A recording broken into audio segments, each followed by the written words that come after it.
Милый мій, а я твоя, пусти мене, зійшла зоря. Les droits des cœurs ukrainiens. Ah, après chic, tout, non c'est l'actualité. À propos d'actualité, l'Europe maintient ses sanctions Oui. ou pas? Contre la Russie, oui, absolument. Ah Oui.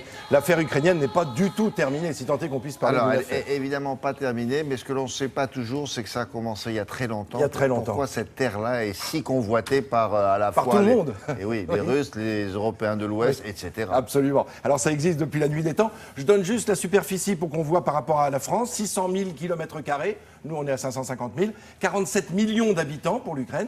On est un peu plus de 60. Donc voilà, c'est pour vous donner, c'est un pays qui est plus vaste que nous, mais moins peuplé. Et c'est un pays, on le voit là, alors c'est là où se trouve la capitale, Kiev. Vous avez Donetsk, dont on parle beaucoup, qui se trouve dans l'est du pays. Regardez la frontière avec la Russie est absolument incroyable, c'est-à-dire c'est la plus grosse frontière.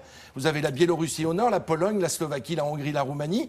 Et voilà que la Crimée aussi, qui se décroche de ce qui appartient à l'Ukraine, mais qui s'est décroché par suite à ces élections, avec là deux villes emblématiques, Sébastopol et Yalta. Mais évidemment, à chaque fois, on a affaire à un pays qui est à la fois, comment dirais-je, alors à Donetsk, vous avez des mines qui sont absolument extraordinaires, des mines de fer, des mines de charbon. L'argent, Donc là, oui, là, il y a une là-bas, vraie oui, richesse. On sait que l'Ukraine, c'est aussi le four, c'est même plus grand que ça, c'est-à-dire que c'est là où il y a le blé, c'est la plus importante superficie, c'est un vrai grenier. C'est le mot grenier que vous cherchez. Voilà, absolument, grenier. Donc on voit bien tout l'intérêt que la Russie a à se saisir en partie de ce pays, d'autant que ça lui donne un accès aux mers chaudes, c'est-à-dire vers la Méditerranée, parce que la Russie, elle, n'a des ports qu'avec le nord du continent européen, le nord du monde, enfin la Baltique, pour parler un peu plus clairement. Mais c'est russe en face de la Crimée à droite, là, sur votre Absolument, carte, oui, tout à fait. La Russie seul... descend jusque là, jusqu'en face de Yalta, là. Puis après, on a la Turquie. Alors justement, tout ça sont des pays... Alors ça a été envahi à plusieurs reprises. On va pas refaire toute l'histoire, mais enfin les Sarmates, les Ostrogoths, les Mongols, tout le monde est passé par là, les Polonais. Alors on va regarder quelques images et ça va nous permettre de voyager un petit peu dans le temps et de retrouver quelques épisodes. Voilà pourquoi l'Ukraine a tant marqué l'histoire. Tenez, juste ce monsieur-là, il s'appelle Mithridate. Il avait son royaume juste sur ce territoire. C'est un type qui a empoisonné tout le monde, mais vraiment au sens propre, hein, c'est-à-dire sa maman, son frère et puis tous ceux qui étaient autour de lui.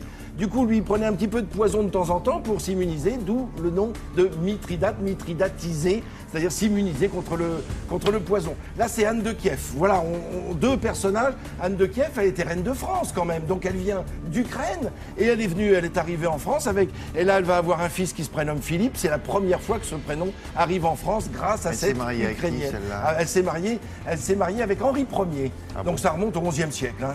Là, on est à la guerre de Crimée. Vous savez, qui a déchiré l'Europe, le monde au XIXe siècle. Là encore, ça a marqué les esprits.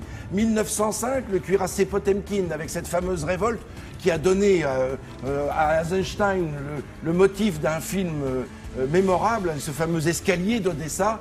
Voilà une mutinerie à bord de ce navire. Et puis à Odessa, les ouvriers qui se sont révoltés contre l'emprise du tsar et de la Russie.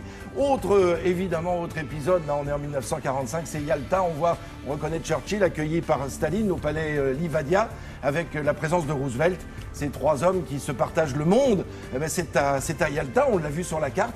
On est donc en Ukraine, encore une fois. Voilà comment l'Ukraine, en partie, a marqué le monde. Et puis, autonome depuis 1991, enfin détaché de tout pays, de la Pologne qui l'a beaucoup occupé, mais aussi de la Russie. Et souvenez-vous de cette révolte orange. Là, c'était en 2004, suite à des élections présidentielles qui ont déchiré le pays, puisqu'il y avait un candidat pro-Europe et puis un candidat pro-russe déjà à l'époque. Donc depuis 2004, le pays ne cesse de se déchirer avec l'emprise de la Russie et la volonté de Poutine, évidemment, de mettre la main sur cet État de 600 000 km². Non, pas fini. Merci beaucoup. À tout à l'heure.